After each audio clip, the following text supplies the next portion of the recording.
Well, welcome to the YAHOWAH blog. We are here today with a full cast of characters. We have two people, however, on the Carmel coast. I think that is the cocktail tree. That's the artistry that we have been fighting over, for those who don't know. But there you go, off the top, that beautiful painting was painted by the man who is sitting beneath it. That is Captain Kirk. It was Kevin, who just moved out of the way for you to be able to see it. And down below is JB. He's also figured out how to make the backdrop the last painting of Captain Kirk. The story here, for those that don't know, and it was a bitter fight that I lost. I won the vote. I won the vote by a landslide. I did staff the ballot box. I started off with Wookiee and Asher voting in my favor. And then Wookiee, of course, has Rich around his paw, so I got Rich's vote. I abstained. I gave my vote to Wookiee. Yeah, okay. Well, Wookiee voted for me. Yeah, and it was like a clean sweep there for a while. And when the deal was that I offered to buy that painting because it brings back memories to me. I just loved the Carmel coast and those old gnarly cypress trees and the ocean that came against the coast. Now, you pictured it on the one clear day every year. So that really is unfair. But nonetheless, take pictures. Yeah, I do recall that, and I just love the flowers and the old gnarly tree and the character of the whole thing. And so I asked Kirk, who's been my friend now for almost 20 years, if I could buy the picture from him. And he said yes, and I said, okay, here's what I want to do with it. I want to pay you for the picture, and I want to pay to have it framed, and then I want you to put the picture in your studio so that it's the backdrop for this show. So I got to enjoy it, you get to enjoy it, and I thought that was just a great plan. I was going to feel really good about being able to see this picture regularly because I love it, and I was going to have my good friend be able to keep something that he created that's a real treasure. Except for the fact that Kirk didn't like those terms. Kirk decided that he wanted to give the picture to me. And so I decided anyway, that I'd hold a contest and that we would put it up for vote. And so I did on the Facebook site, and it got quite the response. And I was really doing great with the response, and it was almost a clean sweep. Before you finally chimed in, it was like 8-0, and soon it was like 20-2. But then your wife decided that she would clip us all, and I just gave up. She said, "Take the damn picture, Kirk." My husband is well hung all around our house. And with that, the debate was over. With that, I just surrendered, and I said, "No contest. Possessions 90% of the law. Remind me never to engage in a debate with Sylvia." So there we have it. Who knows what's going to happen with the picture, other than Sylvia's the one who is going to decide. The boss decide. That we know, and I get to enjoy it as the backdrop. I can't draw a stick man. So for a guy that can't draw a stick man, I can't carry a tune in a bucket, and I can't draw a stick man. And so to see something this beautiful that captures something that was really important to my youth. I mean, that first time I got a car, the first thing I did is I headed up the Carmel coast. I loved the town of Carmel. I loved that whole coast. I played golf poorly, but nonetheless I thought that Pebble Beach was the ideal golf course, and so I loved Pebble Beach. I loved the lodge there. To me, that was as romantic as it gets. So that's the story of the picture. All right, well, it was an interesting couple of days. I had to confess that I'm not much of a Charlie Kirk fan. I don't listen to very many people in social media. The few that I listen to are highly technical experts on subjects that I have an interest in. Like, I like to know what's really happening in the U.S. proxy war against Russia. And I listen to people who are experts in this because I think it is one of the great deceptions of our time, a government deception that's virtually worldwide, where 90% of people are misled, and it is leading to nuclear confrontation and the destruction of the earth. And so that's a subject that I'm interested in. So I'll listen to the people who know a lot about what is going on there. But Charlie Kirk is not someone I would ever listen to. He was right about a number of subjects. I've subsequently listened to maybe an hour of various things that he said, and he was right about Islam being a great threat to the world in the United States. He was right about Marxists being violent and being a threat, and their combination of Marxist Muslim violence to the U.S. I think he's absolutely right in that.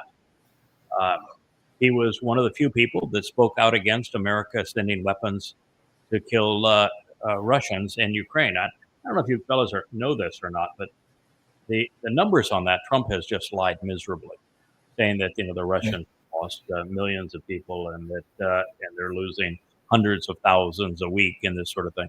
The actual numbers on that war are that the Russians have lost about 135,000 troops, with about 2/3 of that in the first month or so when the Wagner Group was using criminals. The Wagner Group got criminals out of the fight, and they weren't very skilled at what they did. And since that time, since they were disbanded and the Russian military has taken over, the Russian casualties have been very low, and 135,000 all total, with half of them in the first month of the war or more. The Ukrainians, by contrast, have lost 1.8 million. 1.8 million. And they're losing in the range of 30 to 35,000 a week now, to between desertion, severe casualties, and death.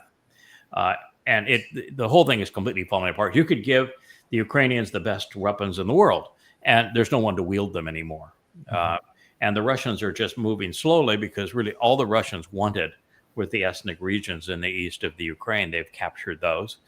They will eventually capture Odessa to have the clean sweep of the eastern part of Ukraine and the area around the Black Sea. And they will only go over the Dnieper River if the only way to end the war is to take down the really disgusting regime that is in Kyiv. Yeah. So otherwise, they have no interest in Western Ukraine. They have no interest in invading Europe. Although if the Germans and the Poles and the Finns and the French and the Brits continue to be this belligerent, they actually send troops. If they send weapons that are actually deployed and killed Russians inside of Russia, then I think Western Europe will be flattened. If they just stand down, Russia has no interest in them. And I speak very harshly of this because the proxy war in the Ukraine is an American plot, and the man that is most guilty of it is Lindsey Graham, the senator. And it is to come up with an immoral plot to kill Russians using a proxy and to have 1.8 million of them die and then blame the victim. I just think is stunningly reprehensible. And, Trump is no better than Biden in this whole thing. So he has become completely and totally useless. So I'll study that. So it's a long way to go around to say, I didn't listen to Charlie Kirk. Mm-hmm. But I have listened to a few things he did say. And as I said, he was right about the Ukraine war. He was right about Muslims. He was right about Marxists. He was right about wanting to release the Epstein files. But I have a question that no one seems to want to deal with. Man was married. He had 2 kids. I think they were both daughters. But a young daughter, certainly one young daughter. I think he had 2 kids. I just saw a picture of a studio. There's only one picture in his studio, one portrait of a single person. Him? It's not his wife. It's Donald Trump. Oh, wow. Donald Trump. The day that he was assassinated, he was out handing out MAGA hats. How can a man claim to be moral, claim that he values his daughters and his family above all, and he's serving a known convicted rapist Oh, really? and serial pedophile? I mean, seriously, what's wrong with that? And why would you fly such a man on Air Force Two and talk about taking the flags down to half-mast when he is serving a pedophile and a rapist who is a habitual liar and exceedingly destructive? How is that even possible? Why would people be so devoted to someone who would do that? Now, I heard him go to college campuses and they give him lots of credit because they say he defended Israel. He did defend Israel until he didn't. Yeah. He did until he didn't. And at the last 6 months, he was a vile voice of anti-Semitism. He was blaming Jews for all manner of things. In fact, he just basically said that everything that's wrong in America is the fault of Jews. Beg your pardon? Yeah. He says it's liberal Jews that are funding everything that's wrong in America. And he went down in a laundry list and he says it's all because of liberal Jews. He went so far as to say that the Islamic invasion of Israel on October 7th was a plot by Benjamin Netanyahu so that he could survive the liberal protests for judicial reform. He didn't know the term judicial reform. He actually said that Netanyahu was superseding the Constitution, didn't know that Israel didn't have a constitution. And he didn't know that liberals in Israel represent 20% of the voters and right-wing candidates and the center are 80%. So he didn't know that they were never a threat to him. And he actually said that October 7th attack was a plot by Netanyahu because he wanted a war to overcome the threat of judicial reform. That is not a pro-Israel voice. And yet Israelis are pretending like, oh, wow, he was the greatest thing, man. He's a righteous goy. Right. Yeah, right. I mean, you're that desperate? Listen, I'm a man who used words doesn't deserve to be killed for his words. But he made a big deal about preaching his Christianity. Mm-hmm. And as we know, Jesus never existed. Mm-hmm. Everybody who promotes that religion is taking souls with them to Sheol. And that's repulsive. You know, his wife is dangling a rosary out the car window on the way to Air Force Two to fly the casket back to Phoenix. And people are now painting pictures of him with angel wings and with a halo. And there's moments of silence at sporting events for this integration of religion and politics and social media influencers. When a social media influencer who preaches religion and extreme right-wing politics garners that kind of attention and that kind of position, it speaks very poorly of his audience. Now, the reason I brought all of this up is because on all the social media platforms, the number one theme was that the Israelis had schemed to kill him because, well, the number one topic in social media is blame the Jews. Mm-hmm. X is rife with it, but they're all bad. But X is the worst. X is a anti-Semitic cesspool. And you can say, there's no chance that Israel is going to do this. Now, Israel, unfortunately, just like they love Trump, they love those they shouldn't, but they loved him. No, Israel didn't do that. And it was obvious, but it was all over the place. And then it was an international conspiracy. And then it was, well, they had to be a professional shooter, and they had all their analytics up there that it had to be a professional shot. No, the kid missed his target by a foot or more. Nobody in their right mind shoots for the neck. Neck, right. If you're really good at what you do, you shoot right between the eyes. If you're really, really good at what you do. And if you're really crappy at what you do, even though it's only 200 yards, you make a body shot. Shoot for mass. Right. Shoot right in the, well, you could be a foot off here and it doesn't matter. And if he was shooting here, he was a foot off. If he was shooting here, he was a foot off. He was shooting a 30-06, an old Mauer, basically, ancient military rifle or hunting rifle, deer rifle, a 30-06. Yeah. And the reason he was exposed to these guns is because his dad was a cop. He was a sheriff for 27 years. And most of his extended family were military.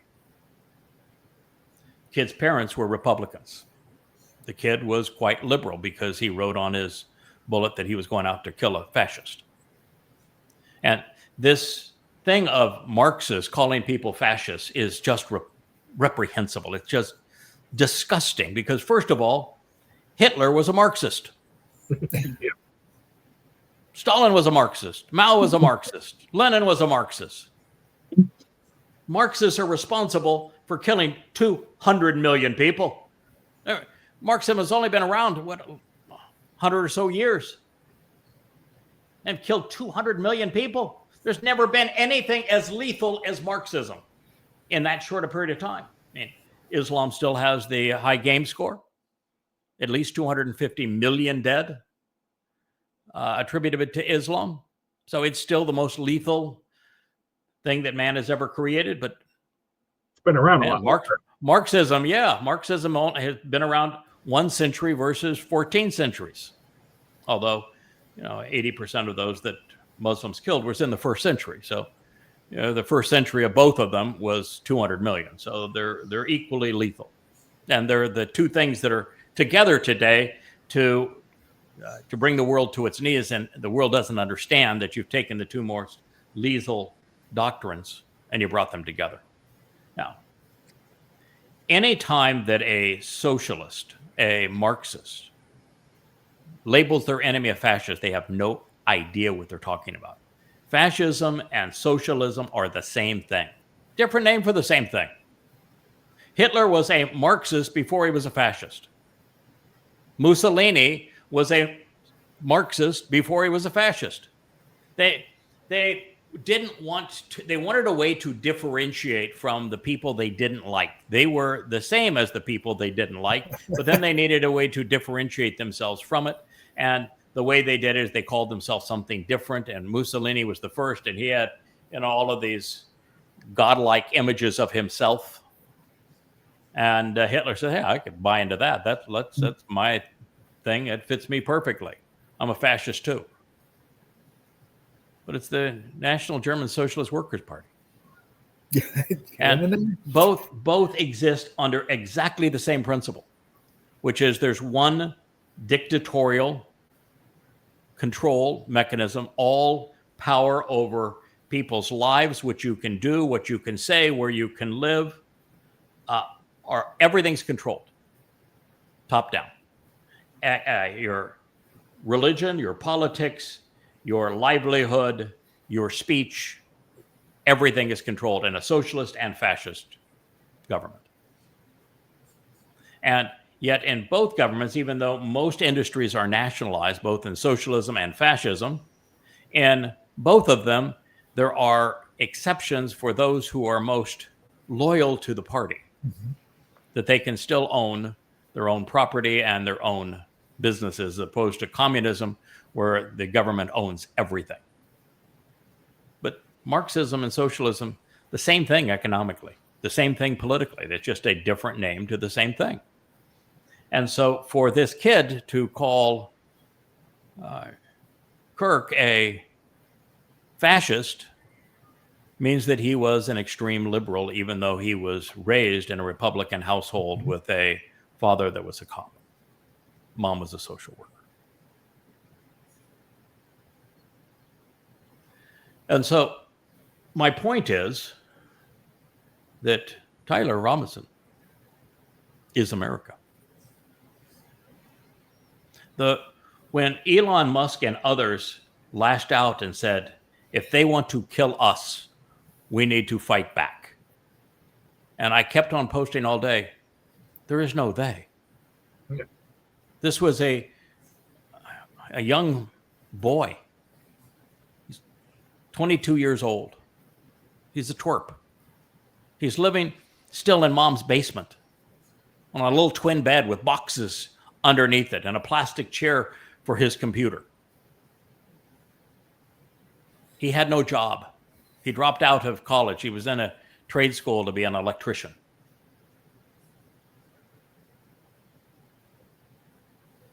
He is the average kid today. No judgment, enraged, angry, willing to speak out against anyone, in love with his own opinions, using the ad hominem fallacy. He said that, and his family supported his thing, that Kirk says hurtful things.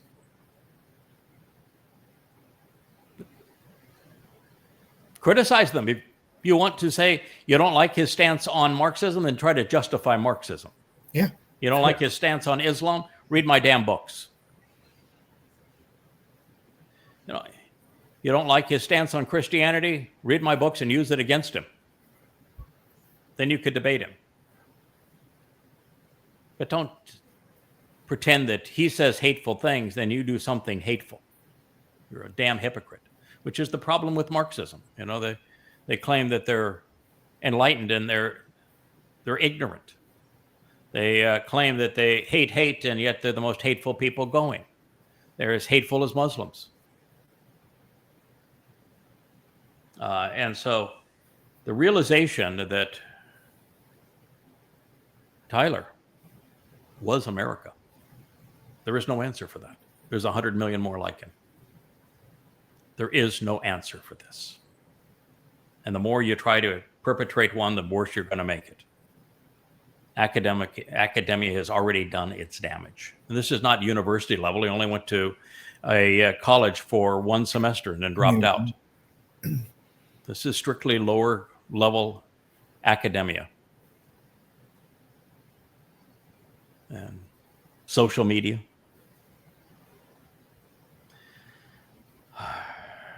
He is America. I'm sorry, but he is America. That's who they are.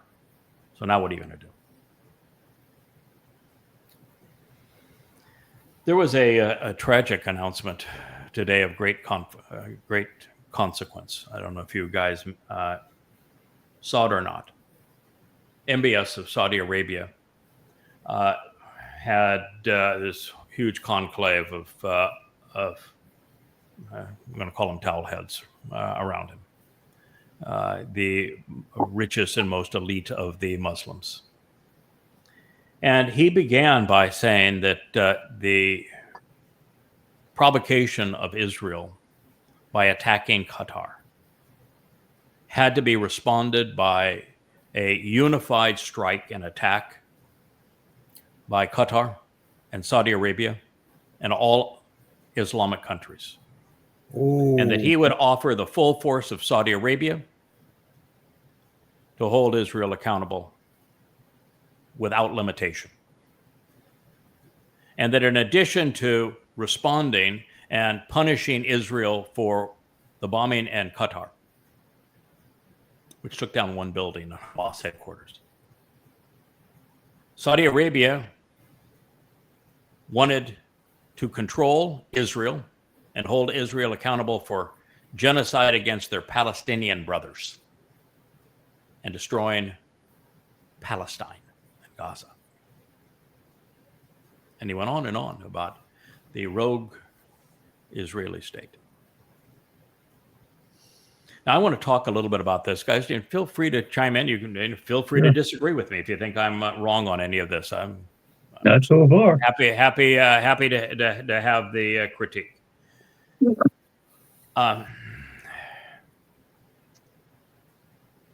In the last 4, 5, 6 months, I have doubled down on a position that I took the morning of October 7th of 23. That morning, we began to talk, and I began to write a letter that's called At War with Religion on behalf of Israel, my open letter as to this is what I think you're going to do. This will be the consequence of what I think you're going to do, and this is what you should do instead. And it's a long letter. It's probably, 150 pages long? A lot of documentation, a lot of ideas. Mm-hmm. And turned out I was 100% accurate in predicting what Israel was going to do. That Israel was going to send the IDF into Gaza, and they were going to use bullets and bombs to destroy Gaza under the proviso that they were attacking and responding to Hamas, and that they would rid Gaza of Hamas. And that was the war goal. That's exactly what I predicted was going to happen. And when I said, since that is not possible, since you are now pursuing a war goal that is not possible, and you're fighting a symptom as opposed to the actual enemy, and you're using the wrong weapons, bombs instead of words, you're going to destroy Israel. You're going to make a bad situation worse in Gaza. There are going to be more jihadists by the time you're finished with your bombing and destruction than there were when you began. Not fewer, more, which is exactly what's happened. And that you could stay there for 1,000 years and you could never eliminate Hamas from Gaza, because Hamas is Islamic and Gaza is Islamic. And the more that you bomb Gaza, the more radicalized, or more extreme, I should say, the more good, more true the Muslims are going to be to the Quran. The more they're going to hate Jews. And this is exactly what's happened. But it's worse than just that, because by destroying Gaza and sacrificing some 700-800 IDF troops in the process, making a bad situation worse, what has Israel done? First, Israel's now put himself in a position where it's responsible for feeding the Muslims in Gaza who want to kill them. I can't imagine a country ever putting itself in a worse position than sacrificing the blood of its sons and its reputation worldwide, such that you destroy the homes of 2 million people, so that you're now responsible for feeding them, knowing that every one of them wants to kill you. You have to wear a flak jacket to kill them, to feed them. Mm-hmm. Otherwise, they'll kill you. How could you put yourself in a worse position than that? And then not only are they forced to feed those who are trying to kill them and those that they have destroyed their homes, but they're being blamed for genocide while feeding their enemy. Yeah. That's quite a conundrum. Oh, my, how could you put yourself in that bad a situation? And if once you're there, how could you allow that same government to be in charge? How could you continue to support Netanyahu when he put you in that position? And then the worst of all is that by doing this and having lost the war of public opinion, because Israel did a really crappy job of showing what happened on 10/7, they've still done a horrible job. By not doing that job well and losing the war, forfeiting the war on public opinion, Israel has put itself in a position where the entire world hates them. And now they go and they bomb Qatar to take out 5 or 6 lives. I don't care if those people live or die, but they chose to do this. And they turned Saudi Arabia, Qatar, which already hated them, but Yeah. now Mhm. saying that Reason. they're collectively going to attack them. Gave them the excuse. Yeah. Yeah. Yeah, exactly. Yeah. Prompting. Right. To control them, to attack them. You couldn't be in a worse position. Israel is so isolated. And they will say, well, but we have, Donald Trump in the White House and America is, giving us more weapons, so America loves us. No, you don't get it. I finally heard someone, Scott Ritter is the person, for those of you who are interested in the Ukraine war, you'll know the name Scott Ritter. He is probably the most informed person in the world relative to how that war is being fought and how many lives are being sacrificed and where they are on the front lines and what weapons are being used. And really the fact that Russia has destroyed NATO and they beat Europe and they destroyed the credibility of the United States.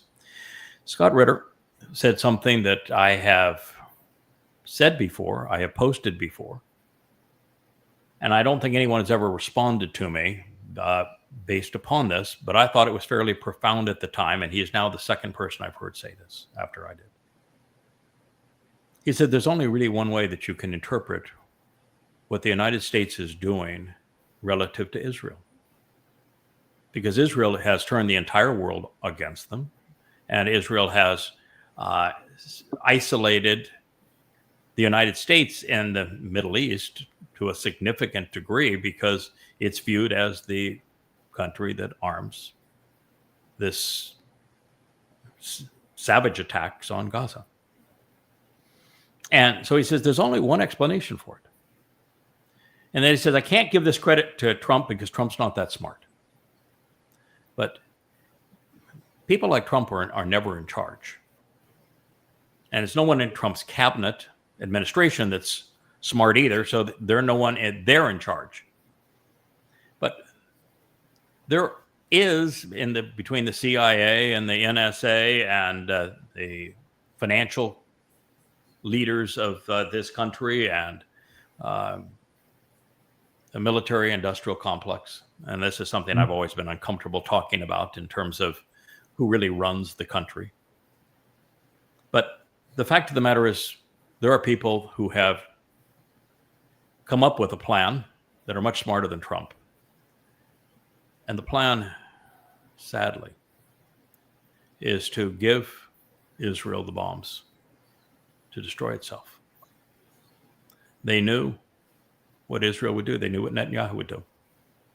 And they've continued to give him these massive bombs that he's using to destroy every habitation in Gaza.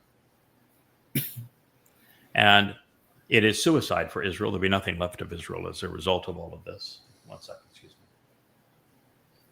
me. Wookie would like you to know, though, he is wearing an Hermes. Let's see, if I go this way, yes.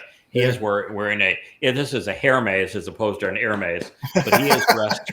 He is dressed for the show. And that he was groomed, got a haircut, Leah, and a bath, went to the spa, and put on his Hermes, and there he is.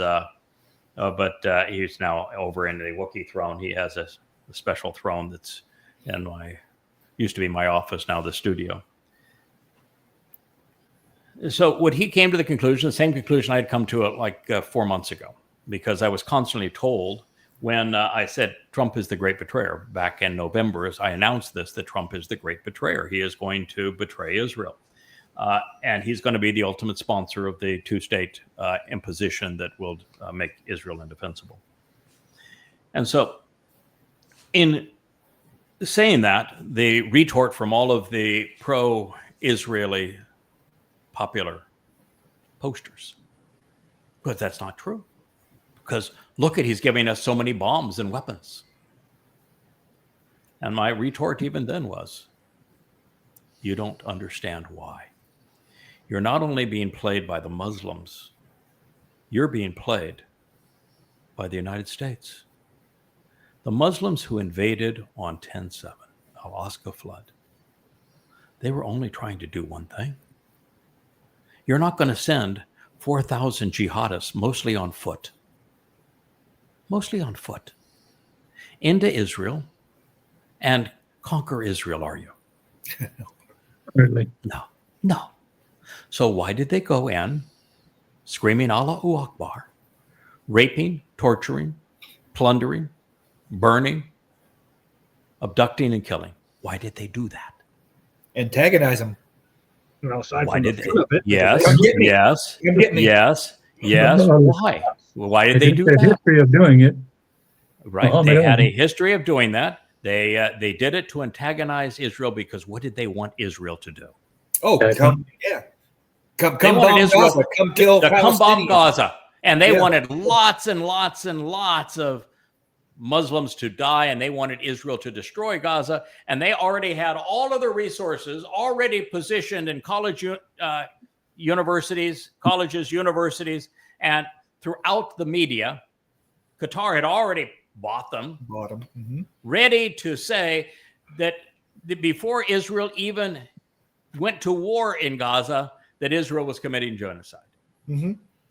Yeah, they were That's still what lining they tanks wanted. up at the border. Yeah. Right. That's what they wanted. Israel was played. They wanted Israel to invade Gaza and to destroy Gaza and to kill lots of Gazans. That's what they wanted, because that's the victory. Because if you do that, you turn the whole world against Israel. What happens when you turn the whole world against Israel? The Fakistinians get their state. Mm-hmm. Do they want a state carved out of Israel? Oh, Hell yeah. no. They want the whole They have thing. no interest. They've been offered a state carved out of Israel that's a lot larger than whatever they're going to get for a long time. They don't want a state carved out of Israel. They want the state of Israel. But they recognize, and you're playing with people whose average IQ is in the 70s. Right. I mean, so you shouldn't be able to be played for a fool by such fools. They realize that once the Fakistanian state is given, and it will be Saudi Arabia that has the greatest influence over it, once it is given, then Israel is completely done. Because there won't even be 5 miles between the borders on both sides, and Tel Aviv and Jerusalem, where in that area 80% of Jews live. Yeah. From the West Bank to Gaza, less than 5 miles. Oh, you're not going to have, 4,000 Islamic jihadists now from the north and the south and inside out. You're going to have millions of them. Yeah. And there is no fences that are going to be capable of resolving that. None. Mhm. It's It'll be just like a zombie horde in a movie. that is correct. Climb And on that's their the way, dead allies just to get to them. and that's exactly as the prophets present it, Mhm. as tidal waves of terrorists. Exactly. So they played Israel for that result. And then the United States, these neocons in the United States have played Israel by giving Israel the bombs to do what they were baited into doing. Yeah, we can make a buck off this. Let's go. Yeah. Not only can we make a buck off of it, we can destroy Israel in the process. Because if Israel is gone, the United States doesn't have to take sides against any one of the Islamic countries who have what the neocons want: oil. Yeah. They want to control Iran. They want to control Saudi Arabia. They want to control the Middle East. And the thing that keeps them from having total control is their both British and American companies are too tied to Israel. Israel's gone. There's no more problems. The Trump administration, the neocons in America, and the Muslims both played Israel for fools. And Israel, as an independent Jewish state, will be no more. Now, while I know that at the end of the time of Israel's troubles, 8 years from now, there will be a remnant. Mhm. But Israel, as a independent Jewish state, the way it has been, is no more. It's over. They've passed the tipping point. world opinion, the insistence on a fakistinian state, the Islamic states that surround them, they were too aggressive. They didn't fight this battle the correct way. And so I see Israel as now a country that we can fight for individual Israeli souls. We can fight for the souls of Jews. We can encourage them to walk away from the idiocy of the rabbis. Judaism, boy, I tell you what, when you listen to the statements that these people make, the feeds that were on my Facebook account, I probably put in 10 a day. And it's just astonishing how just tragically anti-Yahweh that religion is. They hate God. Mm-hmm. It is just repulsive what they have to say. And I can't imagine how God must feel to see his people wearing those little boxes and tassels and ribbons and morning suits and beanies and spouting such utter trash. But that's who they are. And so Israel, we can save some Israelis from Islam. We can save some and from Judaism and even for Christianity. Mm-hmm. Because Christianity is exceedingly anti-Semitic and from Marxism. But we can't save Israel. It is a house divided and a house destroyed. And it is going to fall apart so fast over this next year. It's going to be almost dizzying what we're going to witness. Now, here we are. It's this family hour of the YAHOWAH blog, and we were going to pursue our understanding of Yeshaya, Isaiah 14, which just happens to be about Halal ben Shakar, who happens to be the adversary.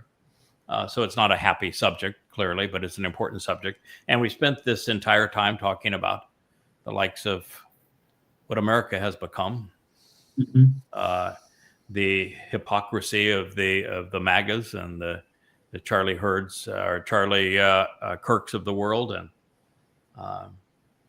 now what is happening in Israel, as well as the march to World War III through the proxy war with Russia.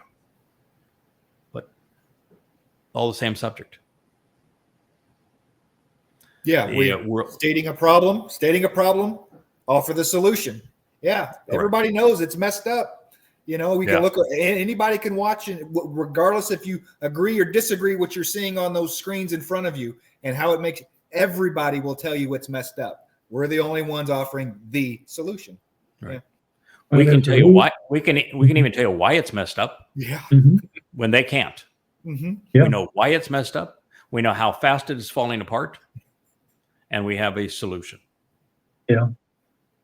And we also go ahead, Kirk. No, I was just going to say there's a reason why the first condition of joining Yahweh's family or returning to Yahweh's family to walk away from religion and politics. My God, it's the death blow. It is. Start there. They're all death cults. I mean, if you look at I'm looking over here. I really wore Wookiee out. That was way. It's hard to play dress up. Wow.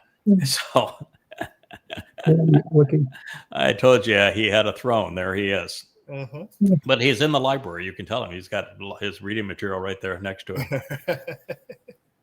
Yahweh goes out of his way to tell us how much he dislikes religion and politics. He hates religion far more than politics, but he dislikes both.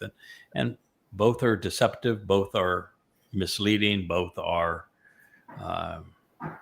duplicitous, dangerous, destructive. And it's important that people know that is the case. And throughout everything that you witness today, God is the pretend God, the religious God is interwoven through all of it. Oh, let's pray for Charlie's and his family. Let's pray for America. No. God didn't want to hear your prayers. Yeah. No interest in them. You to pray. No one asked you to pray. And if you're religious and you're not observing the Torah, if you're observing the Torah, you're not religious. Yeah, he says, you look like you have dung on your face, as far as he's concerned. So no, he's not listening.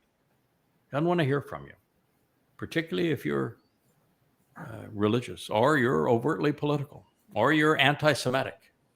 Oh my, are they out like wolves at a lamb convention?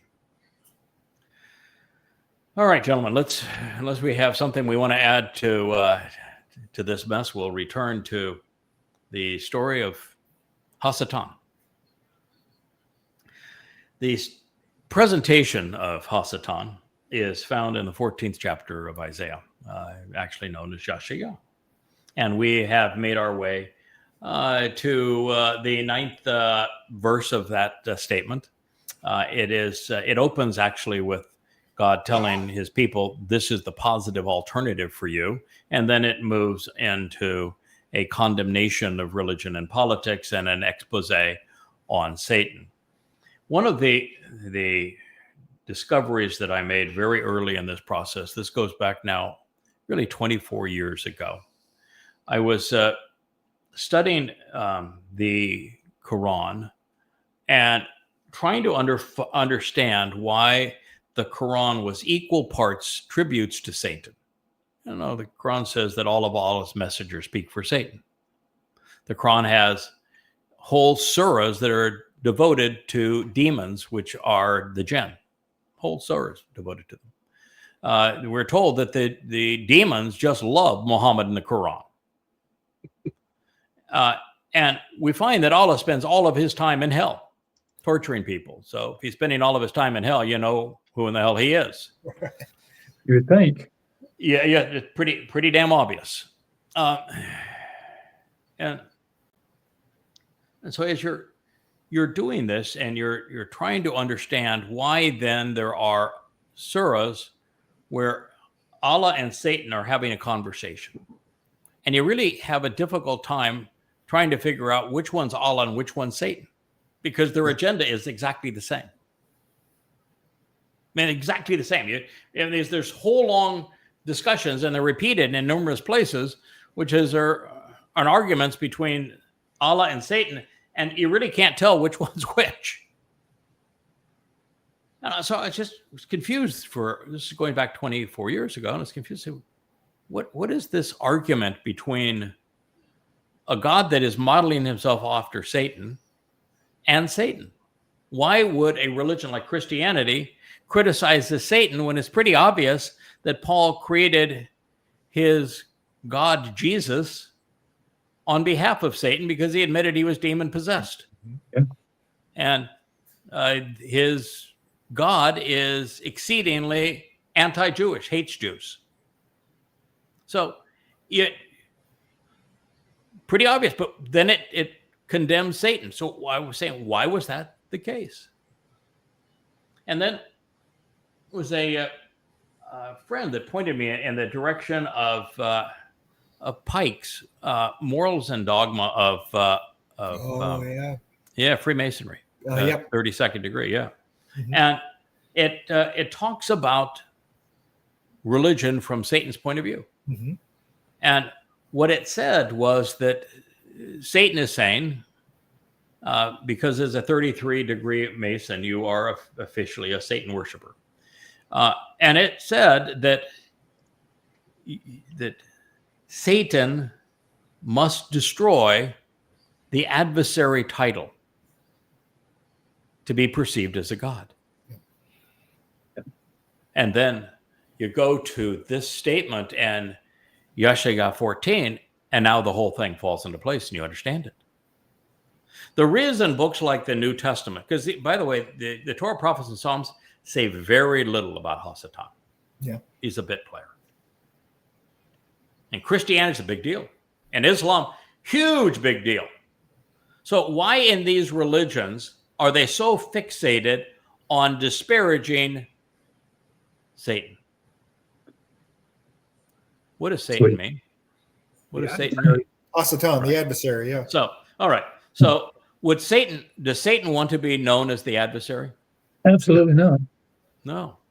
And so the only way for Satan to succeed and to be perceived as a god or as a lord or as anything other than the adversary, as the devil, is for him to go and attack the adversary designation.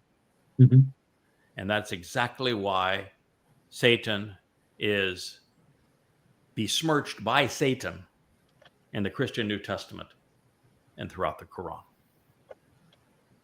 Hasatan does not want to be known as the adversary, which is what the title means. He wants to be known as the Lord God. And that is what we're learning. The moment you learn that, then you understand Islam. You know who Allah is. Mm-hmm. You understand his tactics. You understand who the Jesus Christ is of Christianity and why Paul was demon-possessed to conceive it. It all falls into place. You understand who Hashem is in Judaism and Adonai in Judaism. Yeah. The Lord. Yeah, the Lord replaces, and the name replaces Yahweh. This is Satan's ambition. Now, I went one step further, though, fellas, that is something I had not previously perceived. But the place that you actually learn the most about Satan is in the book of Ezekiel. Mm-hmm. And it's so obvious that Ezekiel was inspired by Satan. It's got 25 ways to torture and kill Jews. That's the big theme of the book. And the first 2/3 of the book. It has 2 horrible rape scenes. Satan has a type. He likes rapists. That's why he picked Paul and Muhammad and Trump. Yeah. He likes sexual perverts. Hitler was a good example.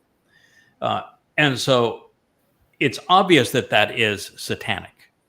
And then you see the 2 depictions of the alleged Lord in heaven, and it's Babylonian astrology. Clearly satanic. And so it became obvious to me the book was written by Satan. And then you have Satan actually confessed to it by talking about he projects himself back into Eden and how he thinks that God did him a low blow by decreasing his status from cherub to serpent. And then he puts himself on the rock of Tyre and talks about how glorious he is. Mm-hmm. He views himself as glorious. And how God made the wrong decision in the first place. How can you like these little mortal things better than shiny me? Yeah, that's forever. That is correct. That is correct. Now I've always thought that Malak and the Karub is a Malak. They have no free will. They're command and control segment. So I just figured that, okay, rebellion in the military where you have no free will is something you can still do. It's just there's an immediate consequence. Mm-hmm. You're imprisoned or they kill you or you're demoted. And that's what happened to Hasatan. So I said, okay, I don't have a problem with that. That makes perfect sense. And I'm, even to this day, I would say that's a valid conclusion.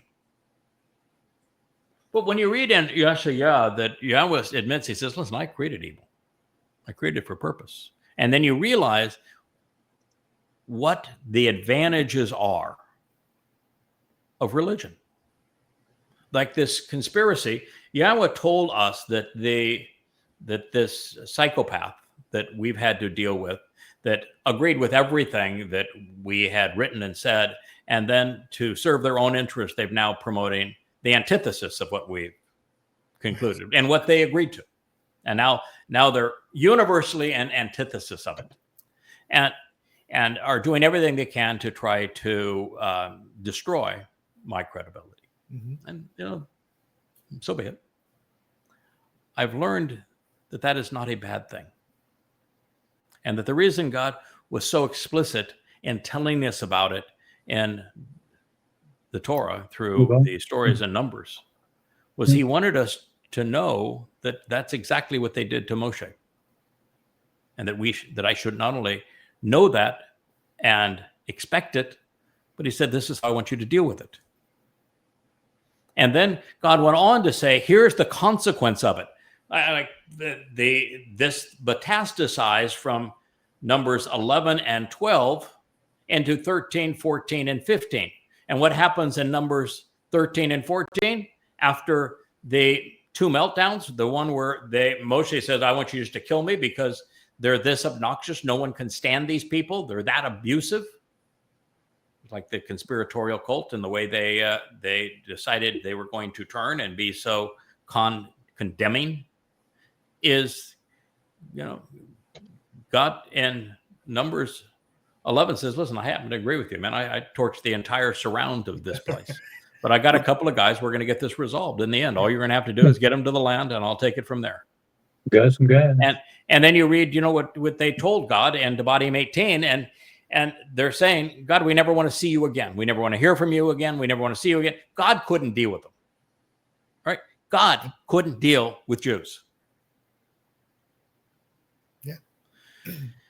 So we're being positioned for this kind of abuse because God wants us to know that is what's going to happen. That's who they are.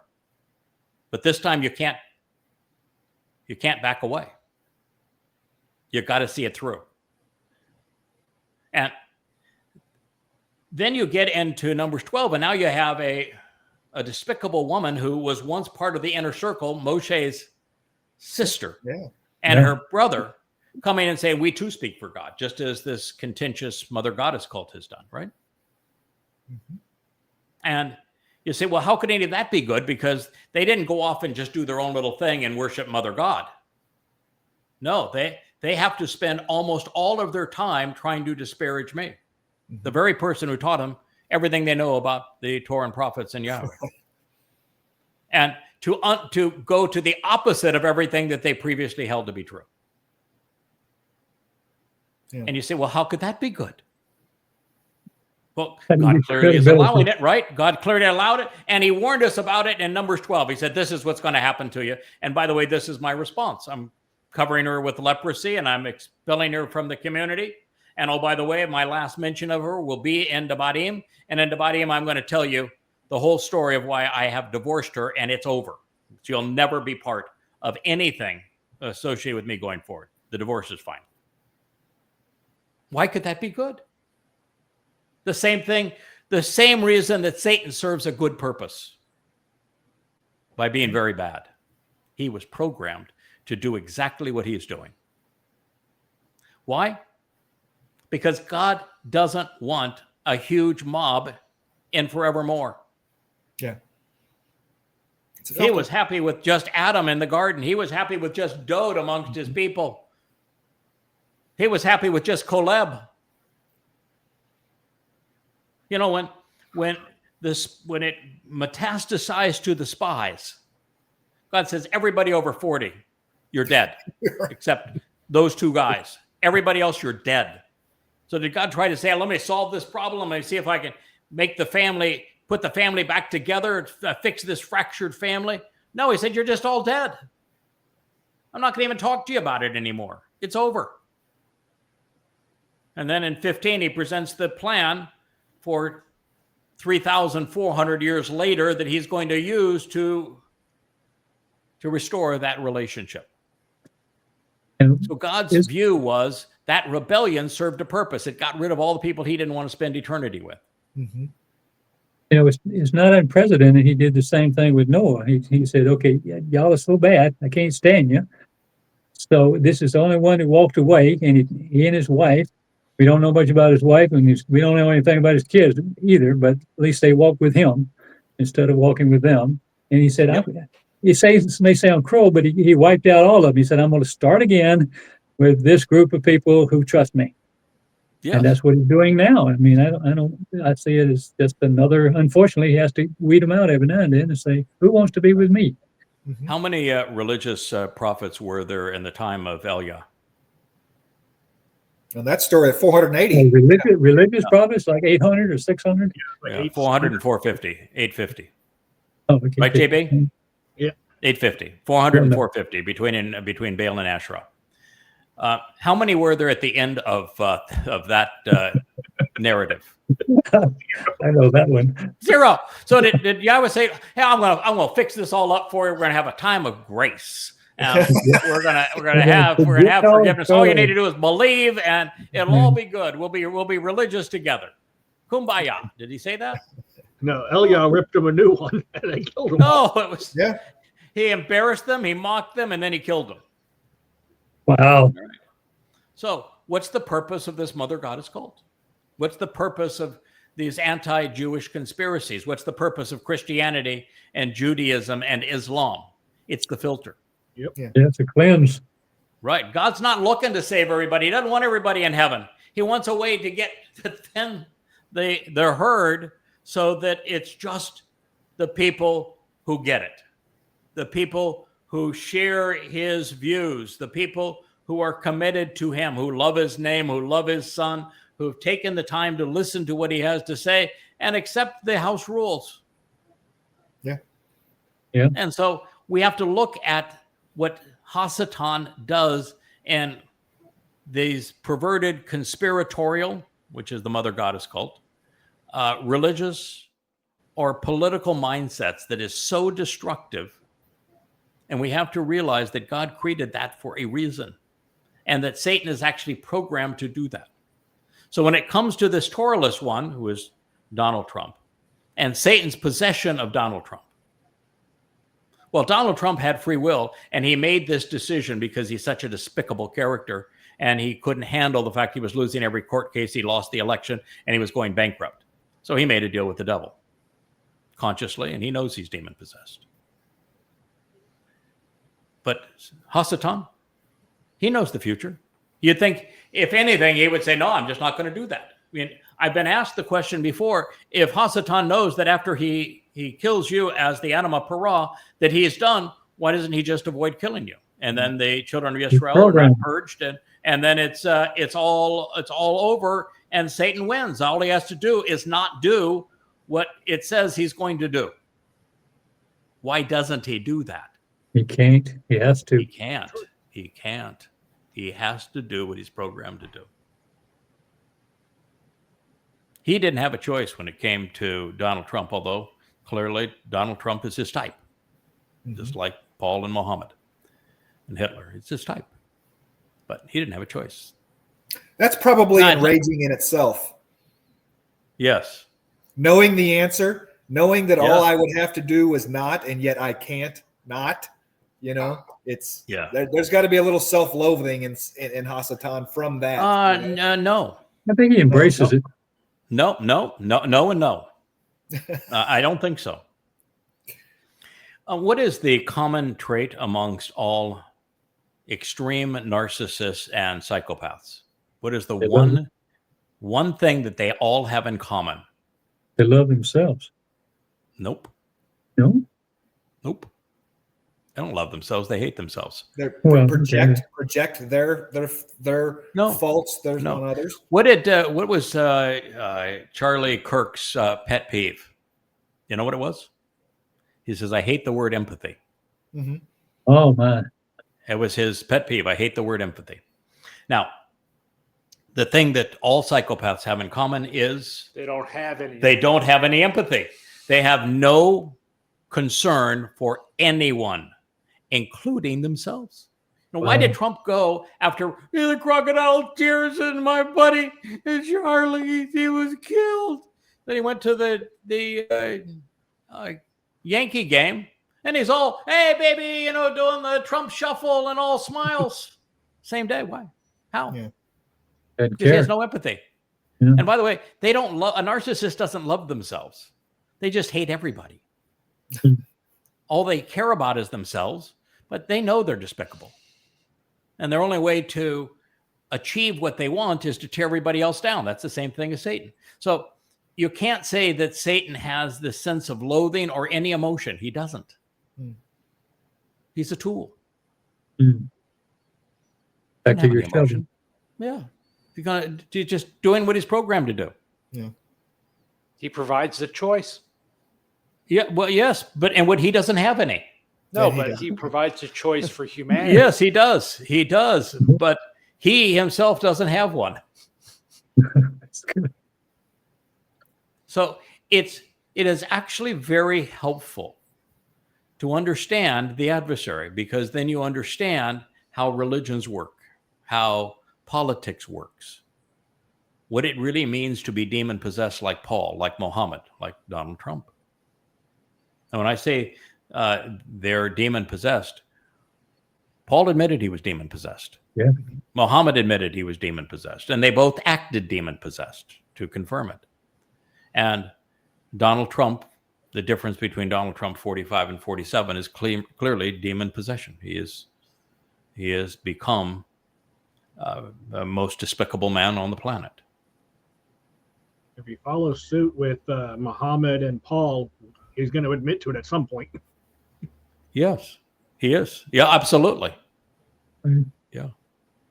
Yeah, and what we don't know really quite is how Satan bridges this gap between claiming that his corporeal manifestation is God, Satan having absolutely no respect for the man that he's possessing, Satan programmed to be perceived as God, to fool people, to lure them away, to give them a false sense of security, and him being the adversary. And will that ever be disclosed that he is who he is? Until he's finally unveiled at the end. I'm even wearing my Man from Edom and Adam of Parah. He comes dressed in red for the occasion. Yeah. So no, I think that throughout all of this, as we consider Hasatan, we have to realize that we're not up against somebody who is fighting us for any purpose or for to accomplish something. He's programmed to do what he does. And it's kind of like when I look at Judaism and I say, why can't you say Yahweh's name? Why do you have to do this? Everything is in Hashem or G-D or Adonai. And I realized that Satan's programmed. And so as he's working with the rabbis creating Judaism, he is specifically forbidden to use Yahweh's name. That's why Yahweh's name doesn't appear in the New Testament. That's why it doesn't appear in the Quran. God didn't want his name sullied in this way. Right. Amazing.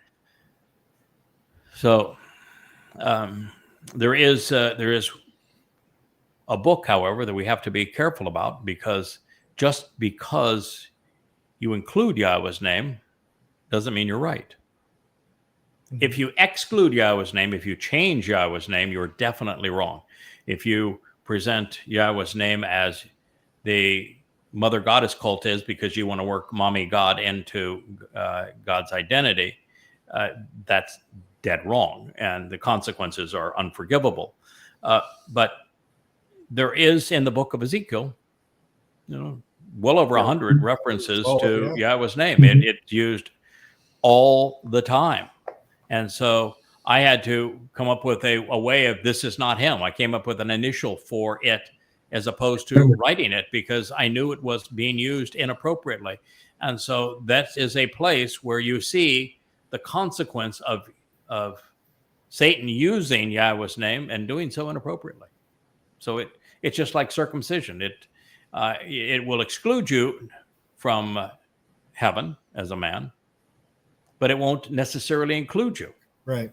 And so not using Yahweh's name will exclude you from claiming correctly to speak for him. So renders the Talmud and the New Testament and the Quran false, but just using it doesn't automatically mean that you're right.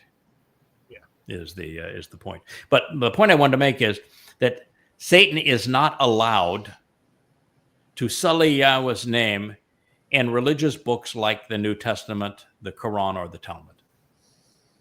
God doesn't want his name sullied in that way. There's a reason why it was so uncommon when we started this process. We came to understand that Yahweh's name is Yahweh, and we came to understand why it wasn't in religion and why we had the responsibility of reintroducing it.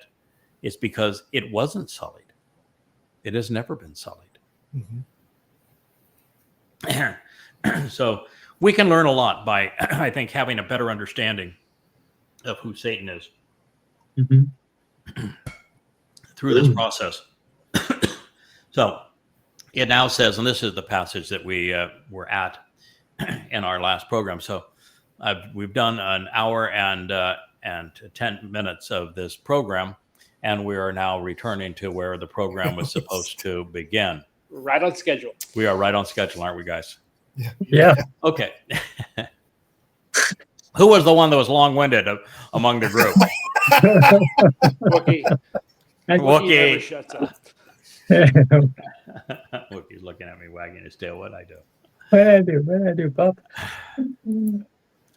Sheol, hell, and Shaul, Paul, as the least desirable and most depressing alternative, are anxious in anticipation, indeed excited to summon and to meet you, announcing your arrival. And they have been alerted and are aroused to crush all of the departed souls of those who have been leaders and rulers of the earth. And the leaders of every nation and institution, and the most powerful and important people influencing every society, religiously, politically, and militarily, of Gentiles and their nations, have established their thrones and their positions of power. Yeshaya 14:9. Where did they establish their thrones and positions of power? All over the earth. No. Well, this says they did it in Sheol. Oh, I'm sorry. Yeah, when they're going there. Yeah, that's what it says. That every institution, every power player, every important individual, every person that influences, societal influencers, religiously, militarily, politically, all these Gentiles, they have established their seats and positions of power. And God says that Sheol, hell, is anxious to welcome you. So where did they establish their seats of power?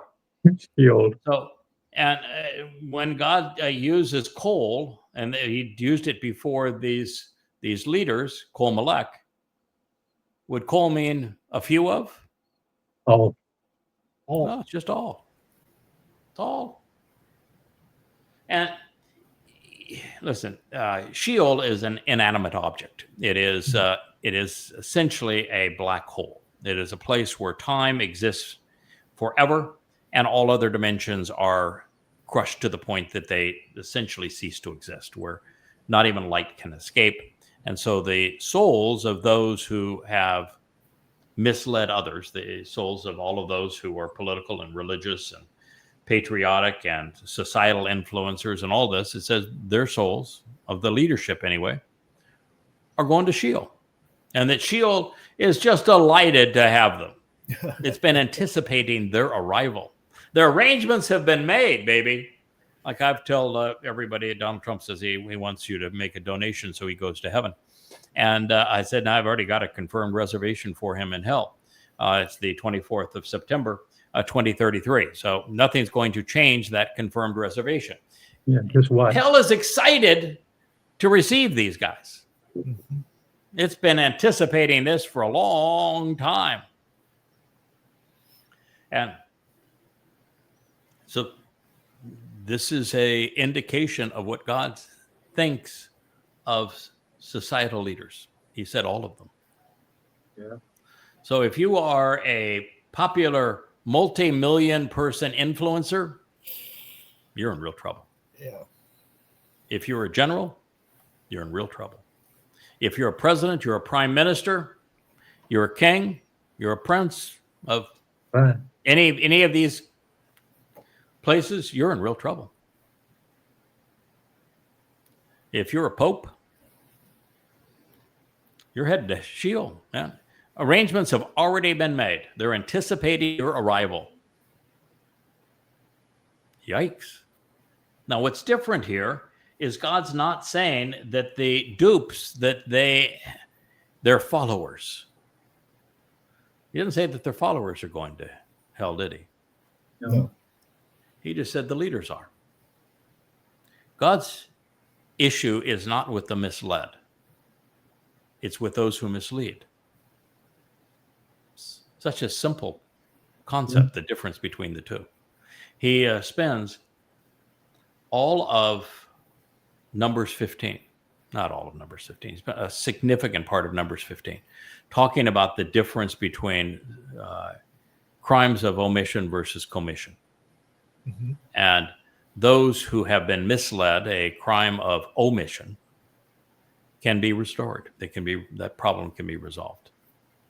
That's the whole purpose of the Adam of Parah. He makes it very clear. The bull can resolve crimes of omission, of having been misled. He cannot resolve crimes and guilt of commission, misleading. So even if you were to drag politicians today, all of them, and popes and priests and imams and generals and societal influencers, if you were to bring all of them to me as part of the sacrifice of the Adam of Parah, I couldn't help a single one of them. That's why there's the black chariot. That's why the white chariot and the dapple chariot. They both bring Yehudim and Goyim that are guilty of being misled versus misleading. And it's a huge part of Numbers 15, which 15, it talks about God's entire solution through time. So it's important for us to know here that he has isolated the leadership. Now, those who have been misled at any other time will simply die. Mm-hmm. And if you've been misled to the point that you become an anti-Semite and that you're attacking Jews, like the Marxists today, they want to annihilate Israel. Yeah, you're really on that fine line if you were just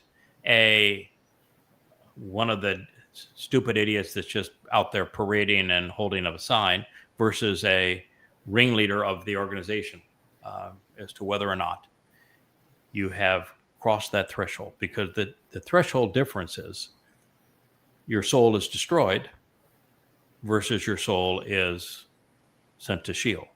Yeah. Huge difference between the two. Either no consequence, no reward, no punishment, or eternal separation and incarceration, with one exception.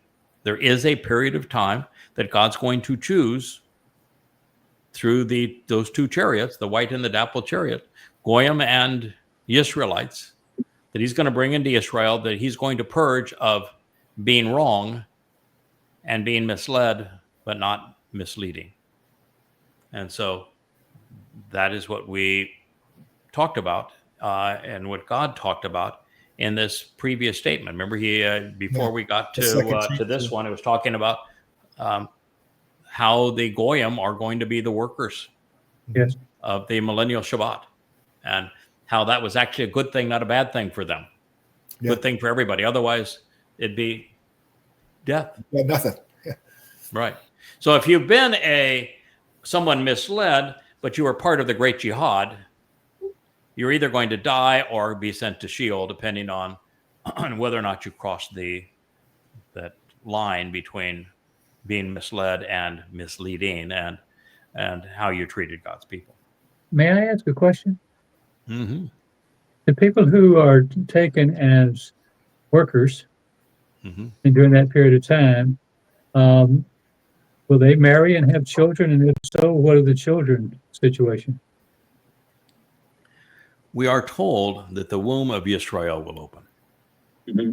So we know that the Israelites who are brought in on the white chariot and who are in Israel already and around the Temple Mount, and who have not been so religious or political that they can't be purged, because there's only so much that God's going to do with my sacrifice. He's going to do a lot with it. It's going to be a really good thing. But the fact is that it presents the adulterous woman that is Israel is purged and cleansed again to be betrothed to Dod, and her womb is open. So we know that the Yehudim and the Israelites that make it into the millennial Shabbat are going to conceive If it is. children Yeah. and raise Mhm. children. And it's over 1,000 years. And I don't think anybody dies over that 1,000 years unless they begin to be rebellious against God.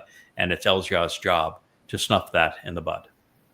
He will eliminate individual rebellion before it becomes religious, before it becomes viral and spreads to many people, because God doesn't much care about individual guilt, but he cares a lot about collective guilt, which is religion. And so that's going to be Eliah's job. So then, what you asked now is of the Goyim. Right.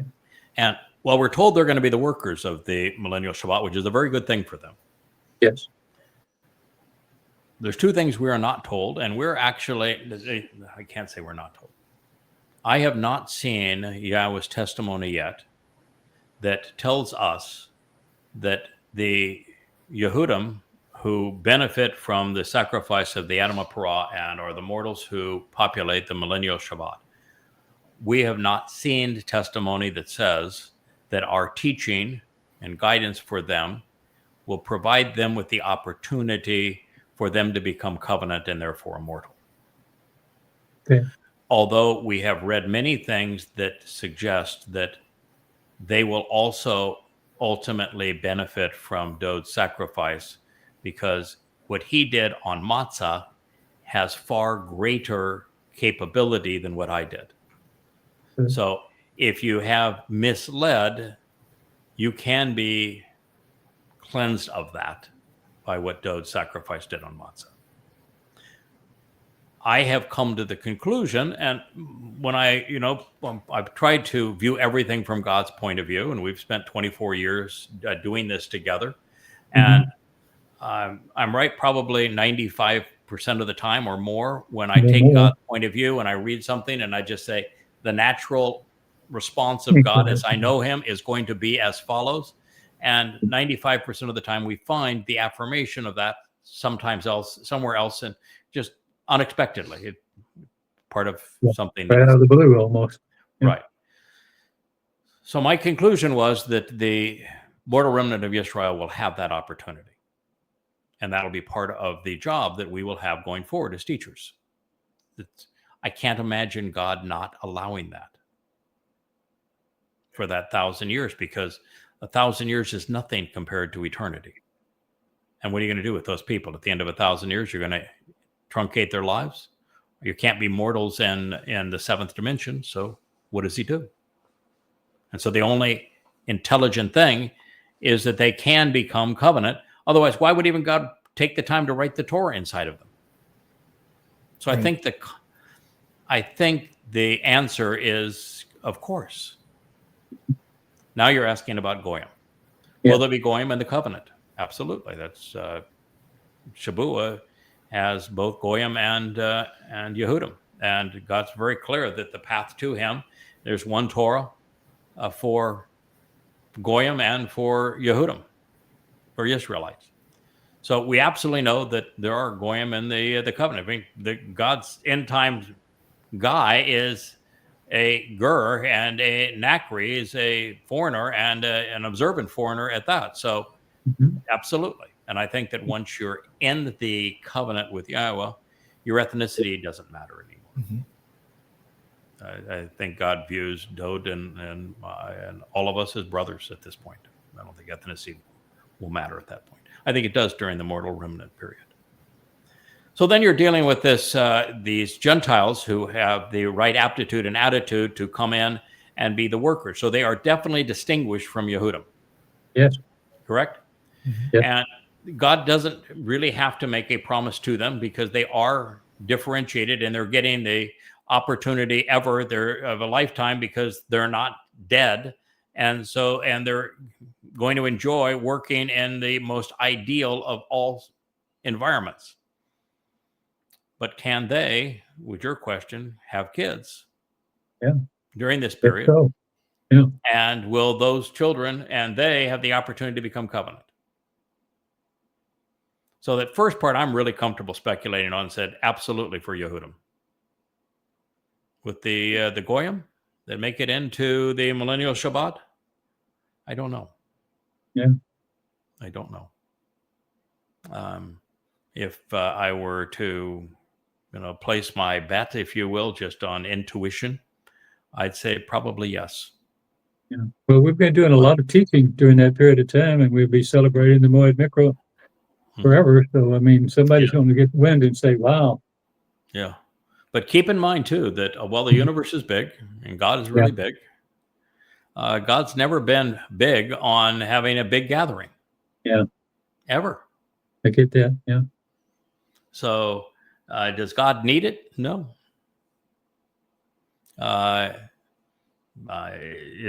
It's not necessary for him to be merciful, for him to be consistent with his testimony.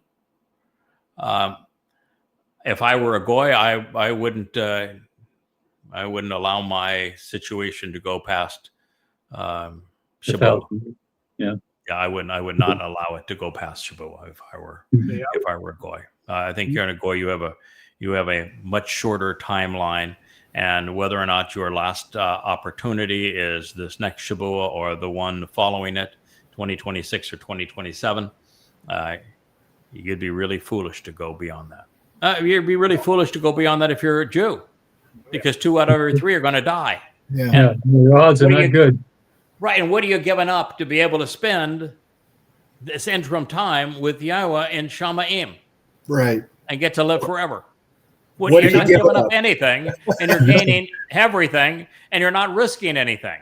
So, I mean, you'd have to be stupid, too, if you're a Jew. But then again, God's really clear. We read it today in the 89th Mizmor, where God is in a transition between, say, my son, man, he is really cool. I just love my son. My son is everything to me.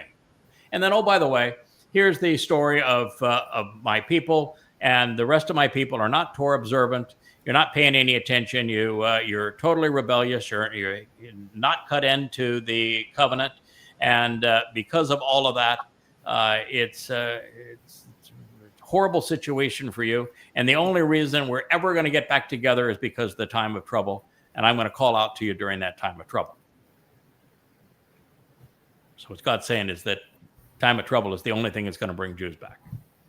Yeah, unfortunately. And if we could put Sylvia on them, we might. He would too. Call her. Yeah, we can put Sylvia on it. Might change. I give you a private line. Yeah, but with the 5 of us, or 6 if we count Wookiee over there, 4.5 of 5.5 of us with Rich over there in the cable section. If we were to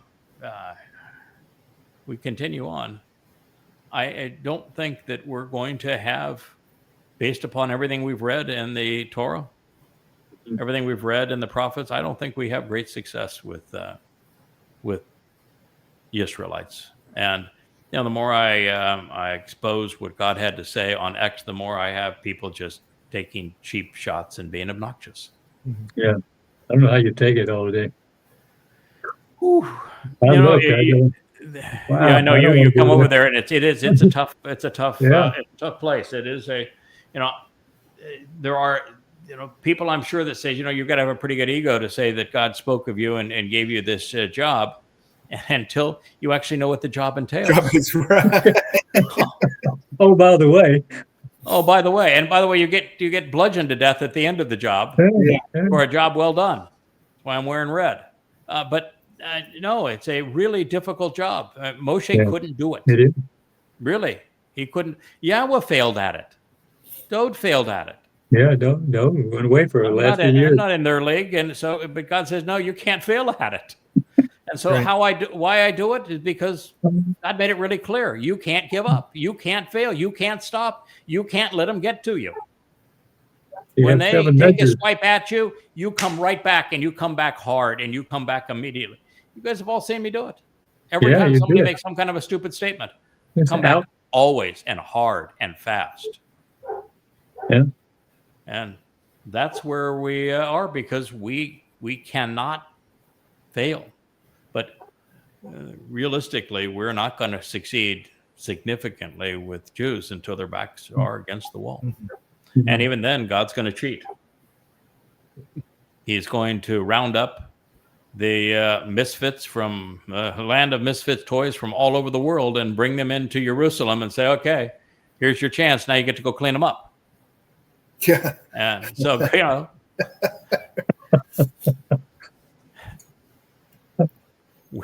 we succeed, but because there's a big we and us, right? All right. So Sheol, before we go on, and I want to add something going back to what Kirk was talking about with the mortal Gentiles. To my thinking, like I said, we're not told anything specific, but the Torah will still be the Torah, and it will still be in effect. And it does have many parts that speak of the Gentiles that, you know, dwell amongst Israel and being able to participate and become as Israel. So to me, I don't see why that would not be a thing in the millennial kingdom. Yeah, I would. The one caveat I would throw at that. Putting my bet on that. I'm going to have one caveat to what you've just said. First of all, I think what you just said is astute, and I'm glad you brought it up, and I concur with you. But there is one caveat. I am convinced, and there's no place that says this. It just makes God's logical, and it would be illogical for the Torah that He writes inside of us to be the same Torah that we're reading now. That's a good, it's just way too much painful stuff, and way too much stuff that just doesn't apply to us anymore.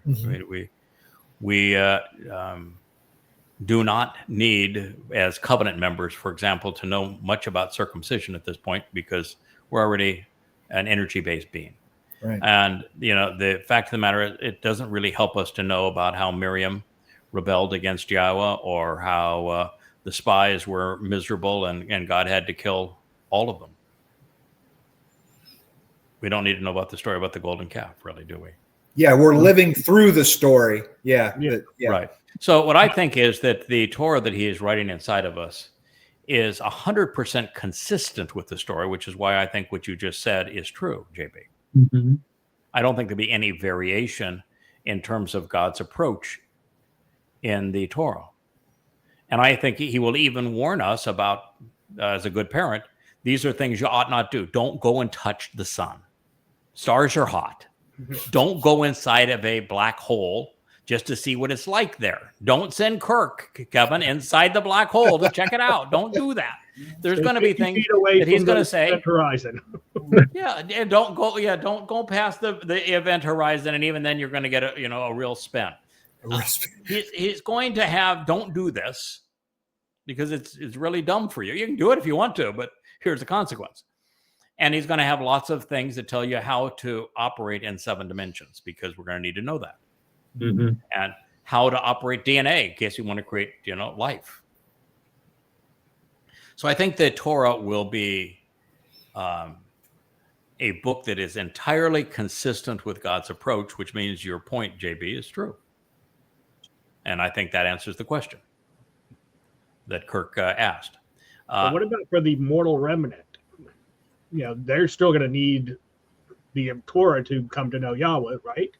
That's what but God can still talk about and celebrate Pesach, Matzah, Bakodim, Shavuot, Towrah, and Kippurim. He can still say these are the conditions of the covenant. All of that is instruction. But I don't think we need to know that Abraham pimped Sarah out for sheep, do we? No.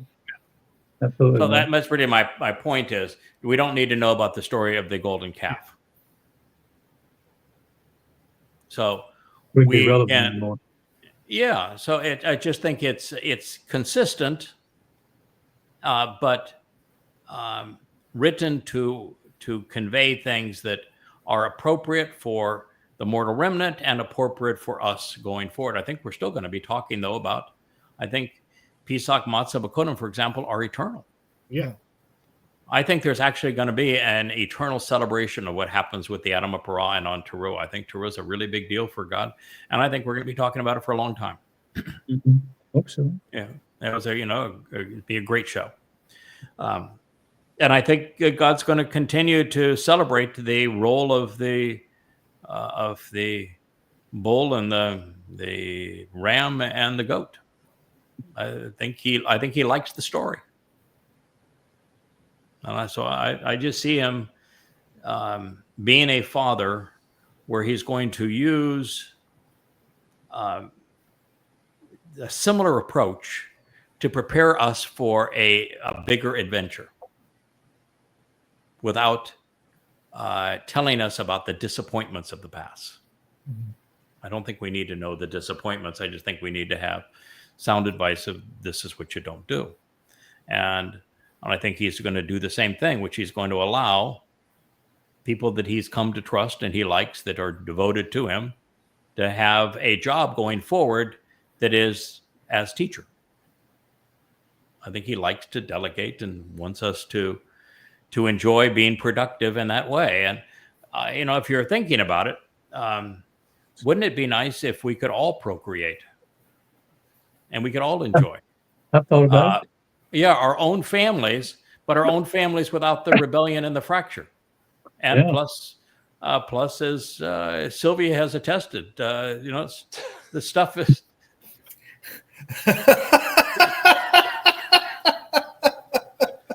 Cuddling is fun. Prolific. So I would expect God to say, I'm not going to take away something that's that much fun and beautiful and loving. Why would he take that away? And why would he say that my goal is I want to be the father of a eternal covenant family, and then to say, oh, by the way, you guys can't have a family. You're my family, but you can't have one on your own. That's a good point. I think it makes sense that we are also going to be able to enjoy being parents and raising children. And, some of our children are going to be, God's really clear that the covenant family we're responsible for. They're our children. And part of the best part about having children, I think I hear anyway, is having grandchildren. Children are tough. They take your time, but the grandchildren are the ones you get to spoil. That's the special stuff. So yeah.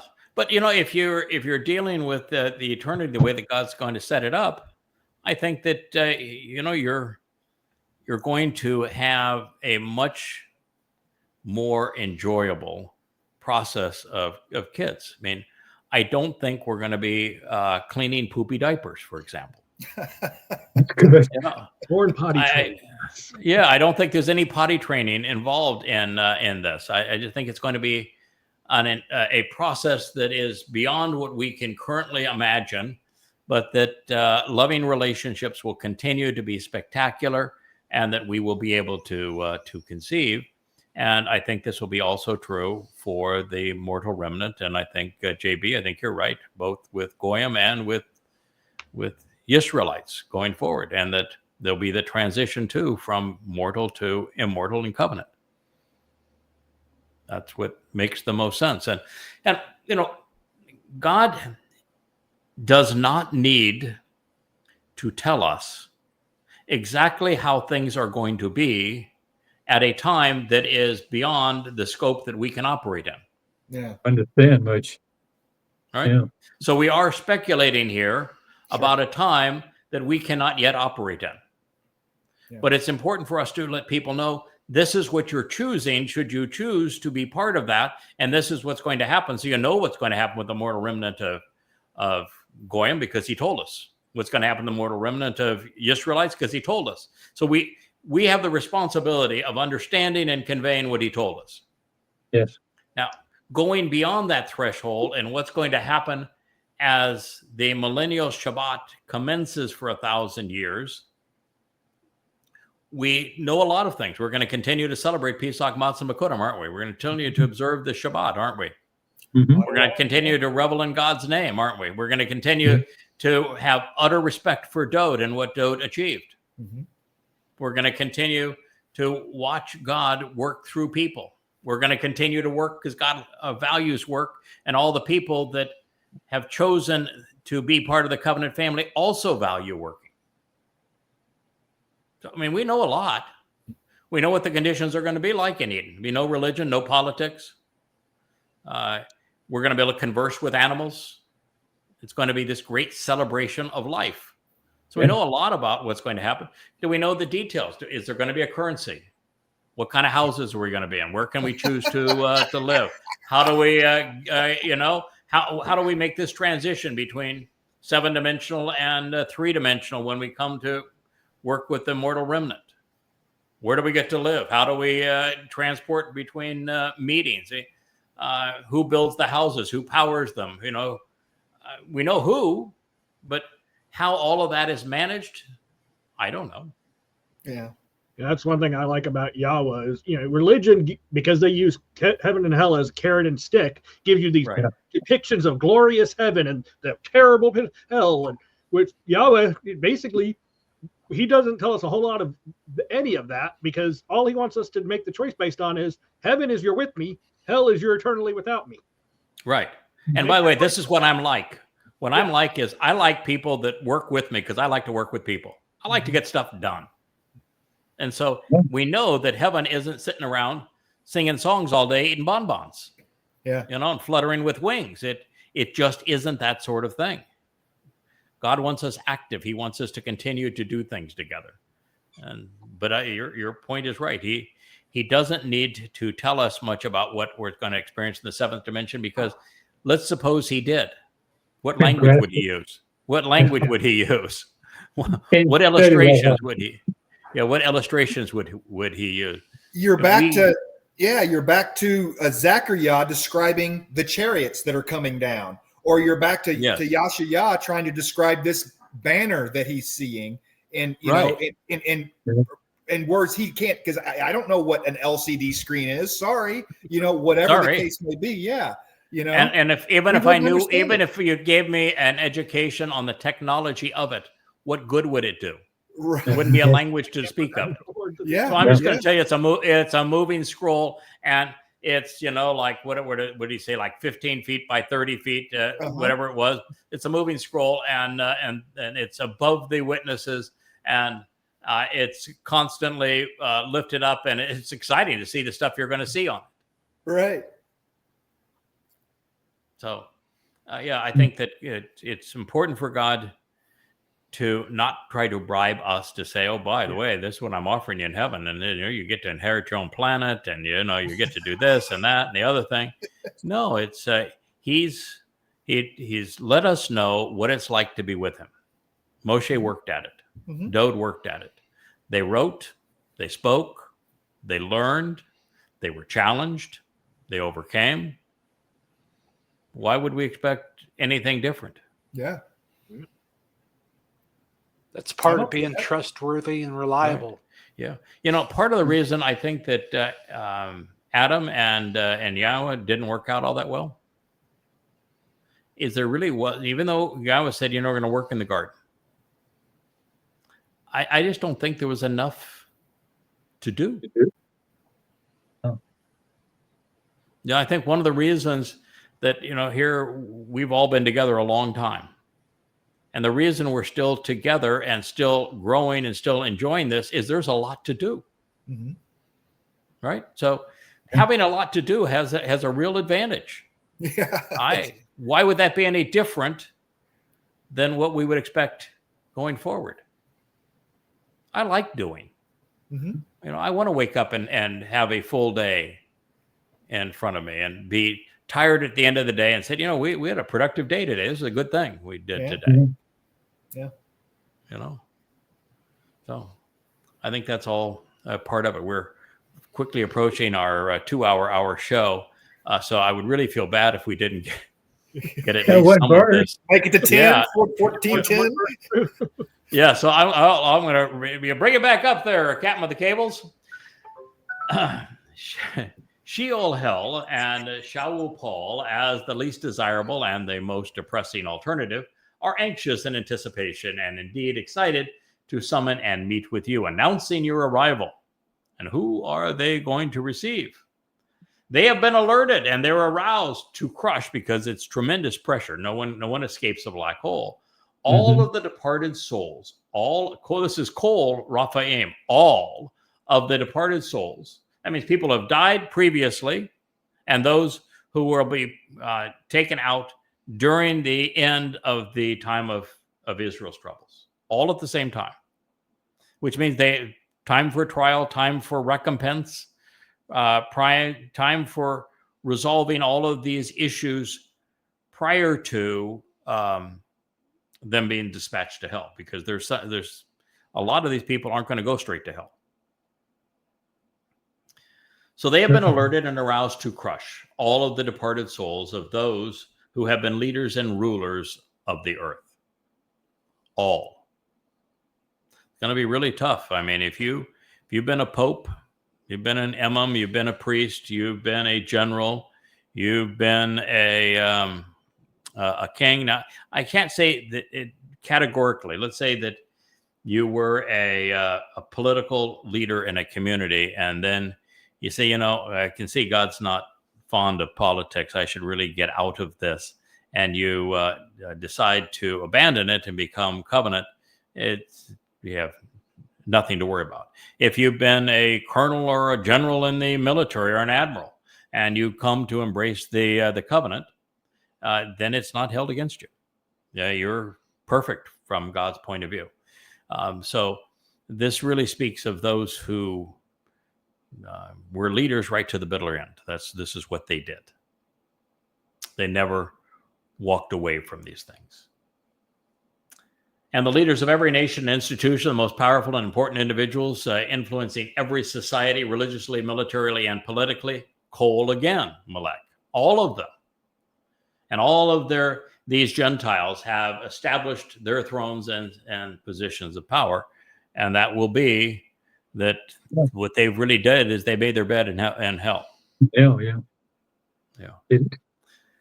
So the souls of world leaders, whether they claimed religious, political, or military authority, are either currently incarcerated in Sheol, and I don't think that's the case. I think they're destined for arrival there. So I'm not certain that there is anybody currently in Sheol. There's really a possibility there's no one currently in Sheol.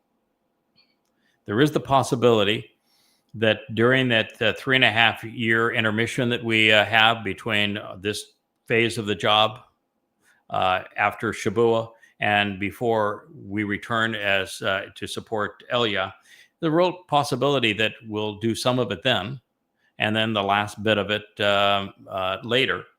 But the fact is, I think that they do get judged, and God is not.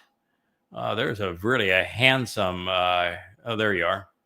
You were dog-faced there for a while, up there in the upper corner, Kevin.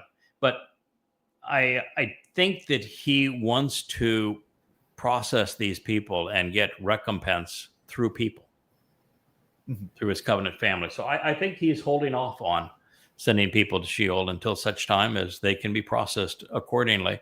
And there's a recompense period where those who have been abused get closure by seeing that those that had tortured them receive sevenfold what they doled out. And outside of time, that doesn't all have to happen at once. It doesn't have to happen in that 3.5-year period. You have, once you become timeless, you can do that part at any time.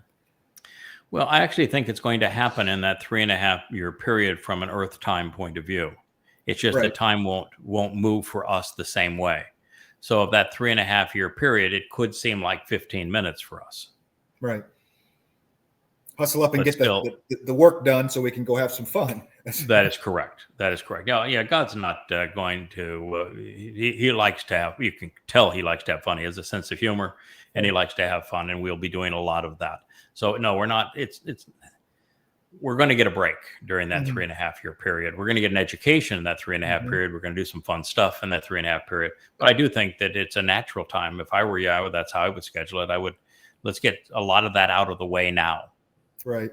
Because, you still got a lot of work. 3.5 years is a lot of work to be back down here with Elia talking to irascible people. So we still have a lot of work to do. So we're not really relaxing. We'll take a break, but we're not really, you can't really relax. And then when Dode returns and you got all these newbies, there'll be a period of time for afterwards for a number of years where it's going to be tough to relax. There's a lot that needs to be done. And you don't want to have a bunch of souls lost just because you didn't get to teach them fast enough. Right. So there will be, but again, when I say this, those of us who are covenant are going to sense time differently.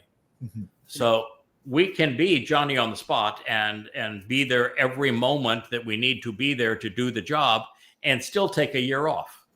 Yeah. That's just because time will be something that we can manage. So I am convinced that we can literally have time and enjoy it too, and that we can take a year and oh my God, I mean, it's just put my feet in the waves and feel the warmth of the sun and the breeze and just enjoy a long walk on the beach, hand in hand with my wife. I just think that would be lovely with no pressure, and to do so in Yahweh's presence and with Dode, and to not be worried about how fast we have to get back, but know that we're not missing anything because we're experiencing that in a different fold of time. We will always be right on time. We will be right on time. Always right on time. But I think there will also be a cadence of actual time. Oh, sure. I think there will actually be a cadence even when we have the ability to maneuver in time. I think Yahweh is going to establish a cadence of Shabbat and a cadence of the Moed Mikre. So of years and of Shabbat, I think there's going to be a cadence of that. I think he likes schedules. Jerusalem, is his place. That's his place. Okay. The sun and the moon aren't going anywhere. They're set. So yes, absolutely. If there is a grand meridian time, if you would, for the universe, it runs through Jerusalem. It does for sure. And so I think you're correct. That'll be the timepiece, and it could be the timepiece forevermore. That Earth time and Jerusalem will still mark when we schedule our ongoing salute and our celebration, if you will, of Pesach, Matzah, B'Kodem, Shavuot, Towrah, and Kippurim, as well as the cadence of the Shabbat. Yeah. Why not? Well, I think that would be great. And then you can still go off and explore the universe and still be a qualified teacher and still be a judge and resolve disputes and oversee the Goyim and what they're doing. I mean, you can do it. I used to say, if you wanted to get something done, you give it to the busiest person. You don't go look for the person that's got nothing going, nothing on the plate. If you want something done, you always give it to the busiest person. But where we're headed towards, we're going to be busy all the time doing what we want to do, while we have all the time we want to not be busy. To do it in, yeah. Yeah, it's the best of all worlds, and Yahweh is capable of giving it all to us. So anyway, I think that what we have just read makes this among the most polarizing statements presented by God. The most esteemed will be the first to bow in judgment. They will be incarcerated.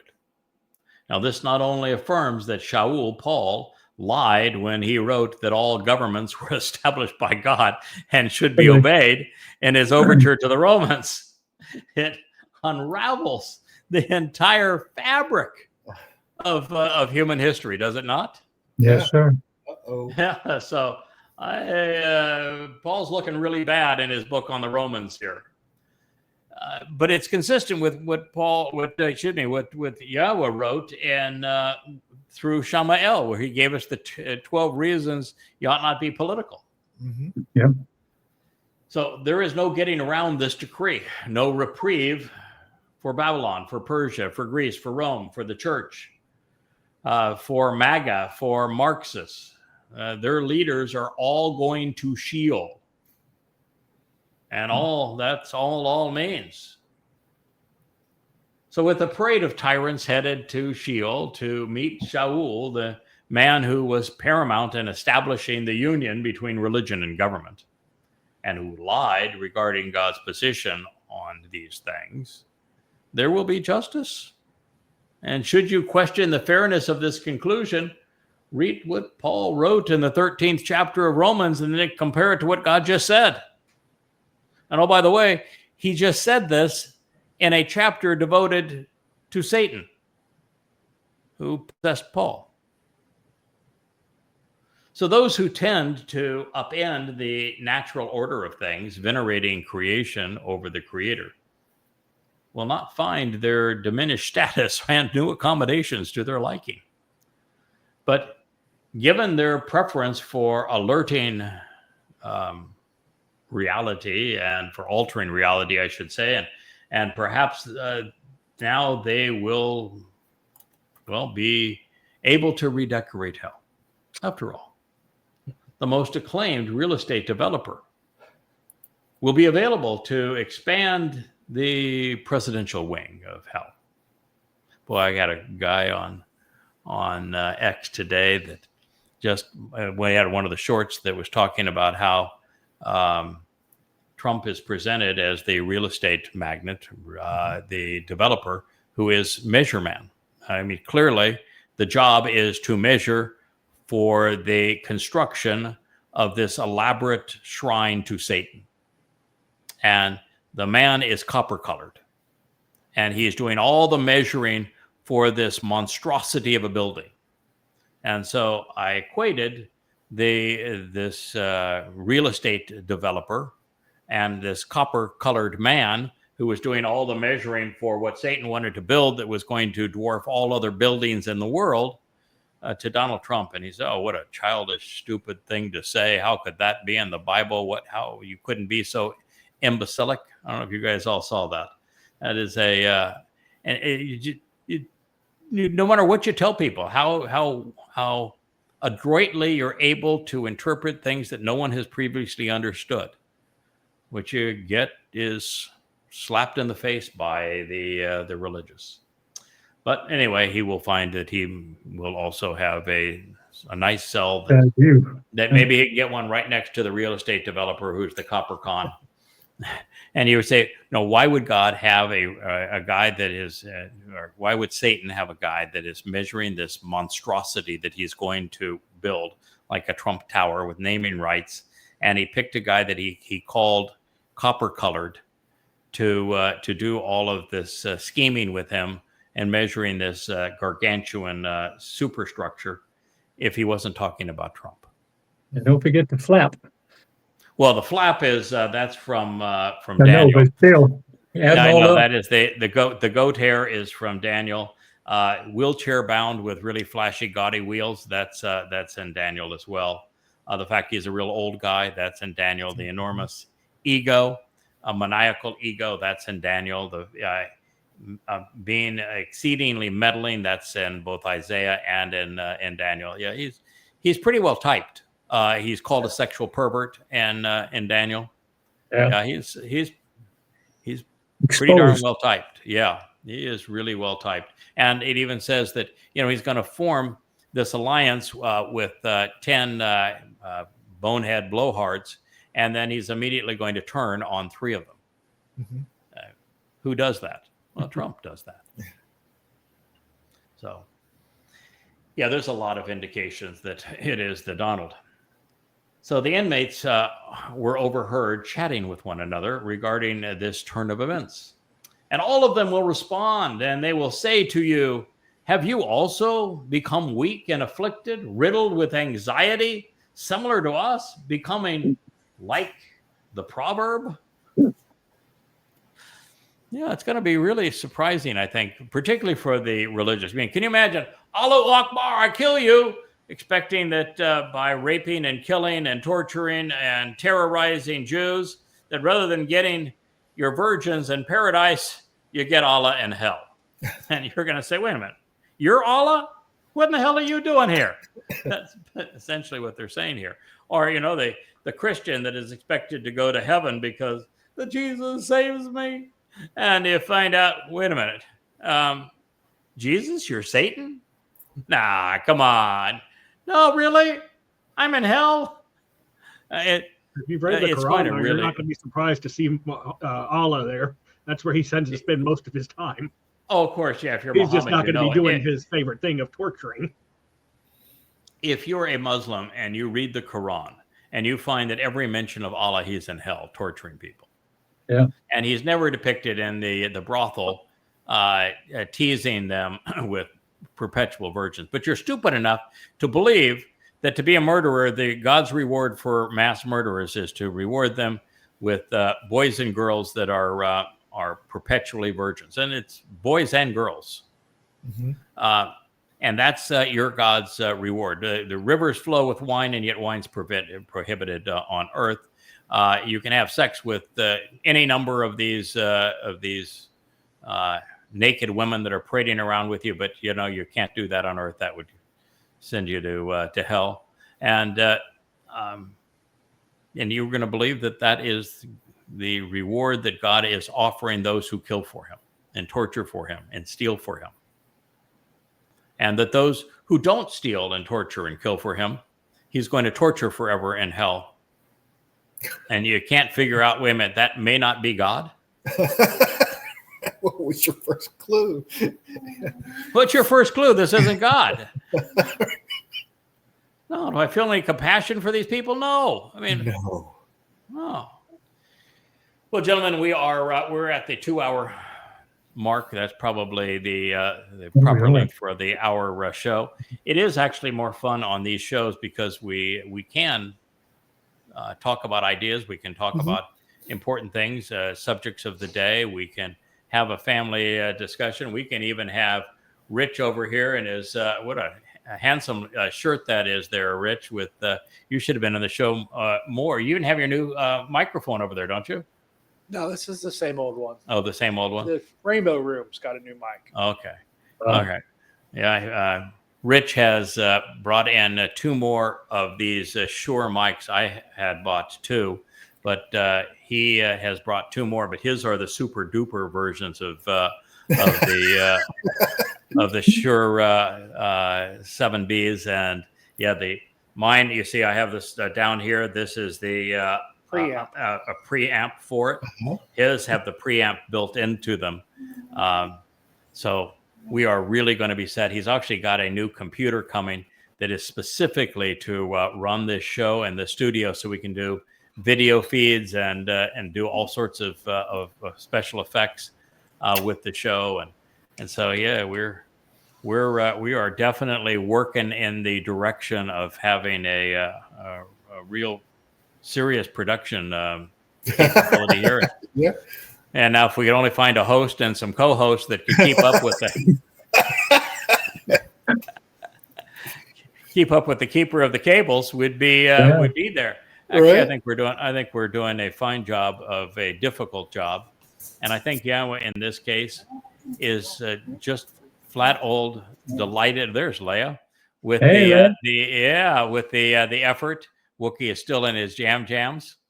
But I think Yah's pleased with the effort. I think he knows how difficult a job is, and we hang in there to the end. I think that alone will have God say, okay, you did good. Yeah. So I think we just keep on going the way we are, and God's going to use it the way that he intends, and he's already told us the end result. Mm-hmm. So it's amazing what you can accomplish with unskilled labor. Before we go, is it true? Is it true that time changes on the Shabbat show? I said.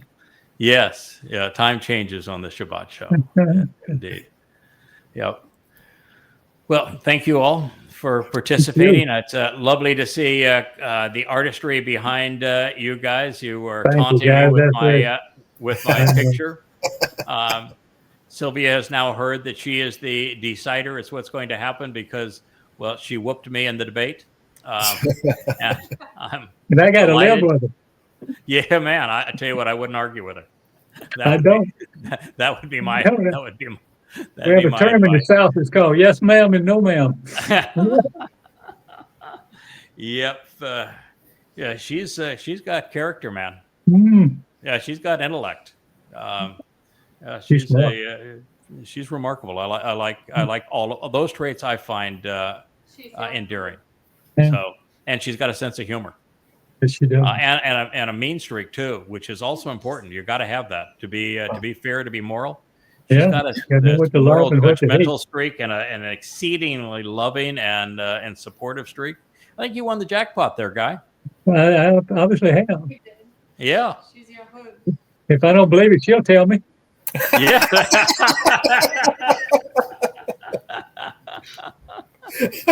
Oh, okay, Kirk, you're going to get yourself in trouble. So we're going to sign off. Jimmy, thanks for being here. Yeah. Time to clap her down. close it. All right. Thanks, Good Rich. night. Good night. Have a wonderful Shabbat, everyone. You can see we do have a good time together. We've been together for a very, very long time. Yeah. So this is always a good sign of what it's like to be genuine in the covenant family. Good night, one and all. Happy Shabbat. Good night, y'all. Good night.